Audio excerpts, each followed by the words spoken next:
7월 24일 목요일 요한계시록 16장 1절에서 11절 말씀입니다. 사랑이 풍성하신 하나님은 동시에 공의로우신 하나님이십니다. 하나님의 사랑은 죄인을 기다리는 긴 인내로 드러나고 하나님의 공의는 결국 회개하지 않는 자들에게 반드시 임하는 심판으로 드러납니다. 요한계시록 16장은 그 하나님의 공의가 어떻게 세상 위에 드러나는지를 생생히 보여줍니다. 이 말씀은 우리에게 단순히 두려움이나 종말의 경고를 던지는 것이 아니라 하나님의 진노 속에서도 여전히 회개의 기회를 놓지 않으시는 하나님의 마음을 드러냅니다. 오늘 본문은 단순한 예언적 묘사가 아닌 인류 역사 가운데 계속되어 온 하나님의 경고와 자비의 패턴이 마지막 순간까지 반복되고 있음을 강조합니다. 회개하지 않는 인류는 결국 심판을 피할 수 없지만 그 심판조차도 하나님의 거룩한 뜻과 사랑 안에서 이루어지는 것입니다. 오늘 본문을 통해 우리는 하나님의 진노가 임하는 이유, 그 진노 가운데서도 여전히 주어지는 회개의 기회, 그리고 그 기회를 끝내 거절한 자들에게 임하는 비극을 깊이 묵상하고자 합니다. 먼저 첫 번째로 1절에서 9절을 보면 첫째부터 넷째 대접을 통해 하나님의 기회 속에서도 완악한 인류의 모습이 나타납니다. 일곱 대접은 하나님의 진노의 완전성과 절대성을 상징합니다. 이는 단지 자연재해 수준의 재앙이 아니라 인간의 죄악에 대한 하나님의 거룩한 반응임을 보여줍니다. 첫째 대접이 땅에 쏟아지자 짐승의 표를 받은 자들에게 악하고 독한 종기가 생겨납니다. 이는 하나님을 대적하는 삶의 구체적인 결과로 드러나는 고통입니다. 둘째 대접은 바다를, 셋째 대접은 강과 물 근원을 피로 변하게 하여 생명의 근원이었던 물이 더 이상 생명을 유지할 수 없게 됩니다. 이는 창조 세계가 하나님의 진노 아래 어떻게 질서를 잃어버리는지를 나타냅니다. 넷째 대접은 태양의 열기로 사람들을 태우는데 이마저도 인간이 회개하는 계기가 되지 않고 오히려 하나님을 더욱 비방하는 결과로 이어집니다. 이 본문은 출애굽기의 열 재앙과 매우 유사한 구조를 지니고 있습니다. 출애굽 당시에도 하나님은 이스라엘을 구원하시기 위해 애굽의 재앙을 내리셨지만 바로는 마음을 강팍하게 하여 결국 자기 나라와 군대를 멸망에 이르게 했습니다. 요한계시록의 대접 재앙도 마찬가지로 인간에게 회개할 기회를 주는 하나님의 자비의 표현입니다. 고통 가운데서도 회개하지 않는다는 것은 단순한 무지가 아니라 의도적인 거절이며 반역입니다. 복음주의 신학은 이 본문을 통해 하나님은 마지막까지 인류가 회개하기를 원하신다라는 점을 강조합니다. 심판의 목적은 단지 징벌에 있는 것이 아니라 깨어나 돌아오게 하라는 하나님의 부르심입니다.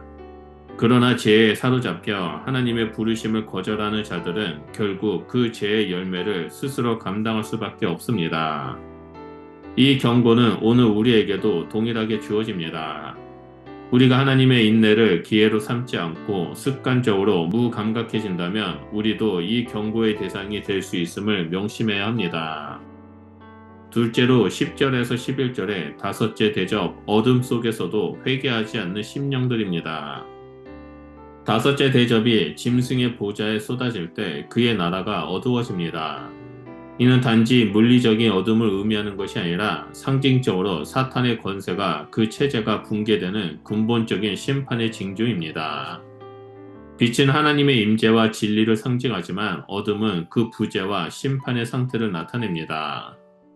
이 대접은 짐승의 보좌, 즉 악의 권력이 통치하는 중심에 직접적으로 쏟아지는 하나님의 심판으로 사악한 체제가 내부로부터 무너지기 시작했음을 알리는 것입니다. 그러나 이 심판의 현장 속에서도 사람들은 여전히 하나님을 비방하며 자신들의 죄를 돌이키려 하지 않습니다. 이는 단순히 회개의 기회를 지나쳤다라는 수준을 넘어서 고통 중에도 하나님을 향한 대적의 마음이 더욱 강해졌다는 사실을 보여줍니다. 인간의 재성은 고난을 통해 깨지기보다는 때로는 그 고난 속에서 더 완고하게 자신을 고집하게 만듭니다.